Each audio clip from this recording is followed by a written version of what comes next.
So what makes a website bad? Well, there's lots of different things that can make a website bad. But let's talk about two of the biggies.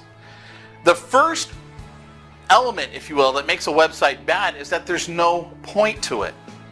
You know, a lot of times we like to call these things brochure websites, and that's how those that are in the development of websites, the business of just churning out websites, they'll even offer, hey, we've got a brochure website package. Why don't you come buy this? It's like a brochure, only it's on the internet. And we feel all proud as business owners because when someone says, hey, what's your website? Hey, I got a website here for you. Let me give you the URL, www.itlookslikeCrap.com. I actually don't know if that's a URL, so don't check that on your computers. But what makes it bad? There's no point to it. What good is a brochure? Most brochures that you see out there that people have in the offline world are awful by themselves, right? They don't have any point to them, and so when they go around and they make a brochure, it looks just a brochure website. It looks just as bad as the brochure that they had for their store. So the biggest problem, number one, is that there is no point to it. The second element that can make a website absolutely horrible is that there is nothing for the client to do, or nothing in which the client, or no way in which the client can interact with you. So what do I mean by that? If your website doesn't have a prominent piece for you to invite them to come communicate with you, and I don't just mean, hey, here's our phone number, call us. But I mean giving them what we call the ethical bribe, right?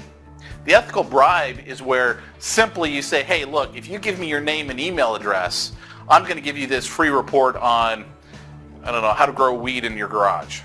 I'm just kidding. I'm actually not into that. But you understand the point, right? So if you've got a pot growing website and you're going to give someone a free report on how to grow weed in your garage, everybody that's a pothead who goes to this website is probably going to be willing to trade you their email address for your knowledge.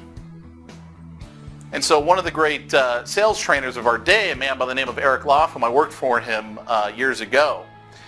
He's got an example that he likes to give all the time when it comes to setting an appointment. He talks about the teeter-totter, right?